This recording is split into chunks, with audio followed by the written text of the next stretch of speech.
Welcome everyone, hope you all are doing well. In this video, I will show how to clear cache on Nubia Z60s or Z60 Ultra.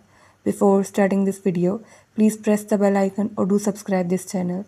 Let's start our video without wasting any time.